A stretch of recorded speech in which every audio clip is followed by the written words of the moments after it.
Hi! Ngayon, turo ko lang sa inyo kung bakit maganda na naka-multiple accounts ka at ano yung mga advantage nun. Lalo na pag ginagawa mo na talaga yung business talaga ng seryoso. Okay?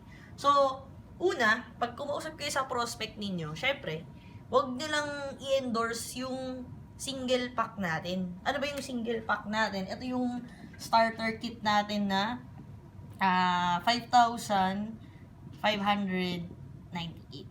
Okay, so ito yung single pack lang natin.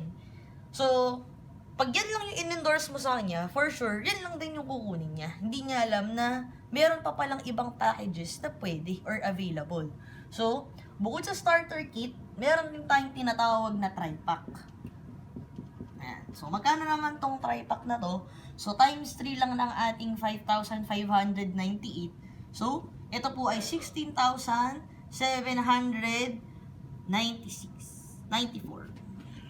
Ayan.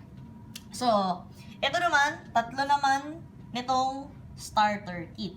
So, actually, bukod sa starter, which is the single pack or isang account, meron tayong tri-pack, actually meron pa tayong isa. Which ito naman yung tinatawag nating power pack. Ito naman yung 7 accounts. Times 7 lang nitong 5,598, which is 39,186. Yeah. So, bibigyan nyo sila ng options para meron silang pagpipilian. So, lagyan lang natin ito para meron lang tayong divider. Sa starter kit, syempre, isa lang yung account mo. Yan. Yan lang yung account mo. And then, syempre, meron kang Team A and Team B. So, sa tri-pack, once na nag-join ka na to, ito yung kinuha mong package, automatic, meron ka na agad 3 account. Yan. So, pag once na ito yung pinurchase mo, automatic, meron ka na agad 2,000 na papasok sa account mo kasi 700 at saka 700 plus, meron kang isang pairing na 600. So, automatic, meron ka na agad 2,000 na pumasok sa account mo. Okay? Pag sa power pack naman, ito naman yung tinatawag nating 7 accounts. Ito yung talagang pinaka advisable kapag talagang gusto mong seryosohin yung business. Tsaka, dito ko na muna magsimula sa 7 accounts. Later on na yun na magdagdag ka 15 accounts, 31 accounts. So, ito muna para hindi ka malito. So, dito naman sa power pack, ganito naman yung itsura niyan. Yan. Ito yung accounts mo. So, ganito natin sa ilalatag. So, magkano naman yung instant mong kikitain once na nag-sign up ka ng power pack? Automatic, meron ka na agad na 7,200 na papasok sa account mo. So, 39,000 less 7,200. So, halos 32,000 na lang yung nilabas mo. Okay? So, paano siya naging 7,200? Meron kang 1, 2, 3, 4, 5, 6. 6 na DR. So, 700 times 6, meron ka ng 4,200.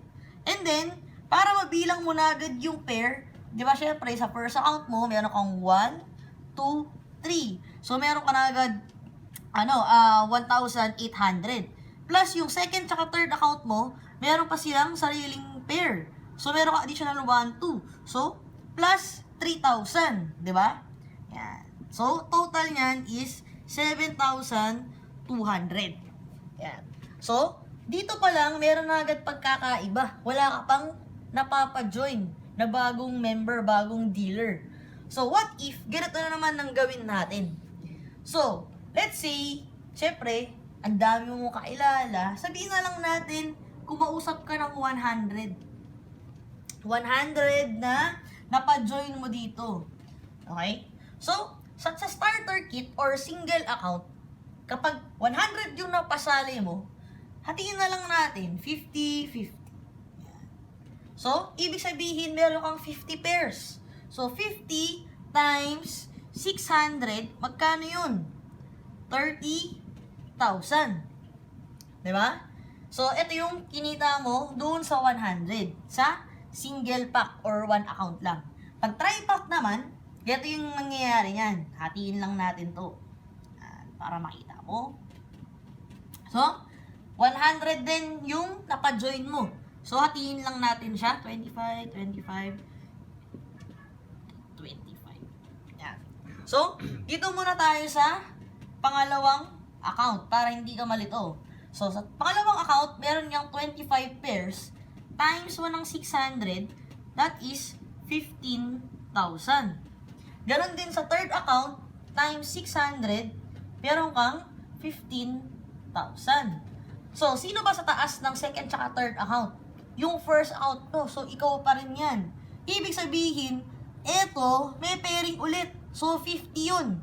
Times 600, 50 times 600 kasi pag pinag-total mo sila, yan. So, times 600 at is 30,000. Ang total mo na yan is 60,000. Dumoble agad yung income. Pero, 100 din lang yung nag-join. So, same effort pero magkaiba ng result. Same thing lang din dito. Pakita ko sa inyo ano yung pagkakaiba kapag 7 accounts naman yung kinuha. So, lagyan lang natin nito ng Team A and Team B para hindi ka malito. Yan. So, hiwalay lang natin yung 100. 12, 13, 12, 13, 12, 13. So, hindi natin siya sakto kasi since medyo may butal siya. Pero, kung titignan mo, ito po, 100 din po yung total niyan. Okay? So, drawing ko lang sa inyo yung 7 accounts mo. So, tingin muna tayo dito sa fourth account. Di ba? Meron kang 12 na pairing. So, times natin yan ng 600. So, meron kang 7,200. Dito din sa fifth account mo. Ganon din. Meron niyang times 600. So, 7,200 din. Dito sa sixth account mo. Ganon ulit. 7,200. 7 account times 600. 7,200. So, sino naman ngayon sa taas nito? Second account mo, tsaka third account mo. So, unahin natin second account. Second account, ilan ang total niyan? 25 to 25. So, times natin ng 600, magkano na yun? 15,000. Di ba? Ganon din sa third account, 15,000. Sino ba sa pinakataas ng lahat ng account mo na to? Yung first account mo, yung main account mo. So, ikaw pa rin yan. So, 50, 50. So, 30,000 ulit. Magkano na ngayon ang total yan?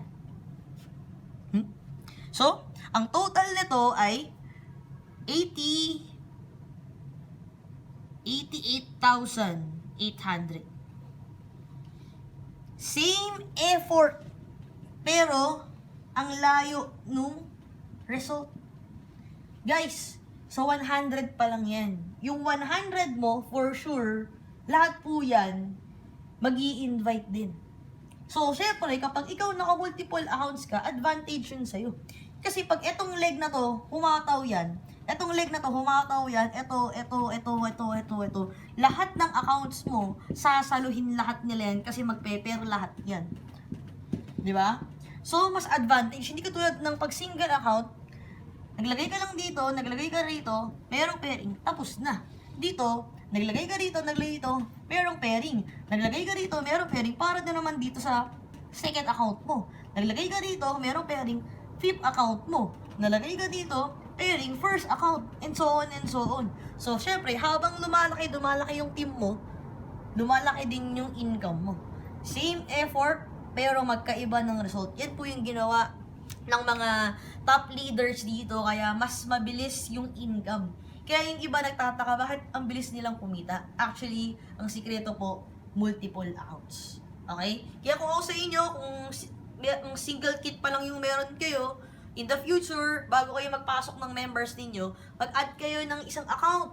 And then, lagyan nyo muna, pangatlong account, tapos tsaka mo magdagdag, wala namang problema yun na in the future po na nagdadagdag kayo. Hindi naman kailangan agad isang bagsakan eh. At least, nakaplano sa inyo na nag-arrange kayo na maging multiple accounts yung account ninyo. Para talagang dumodoble, triple, times 4, times 5, times 6, times 7 yung income ninyo. Okay? So guys, I hope na susunod is mag-multiple accounts kayo para at least kung gusto nyo mas mabilis yung income, ito po talagang sikreto. Okay? So, kita-kita ulit tayo mga payaman.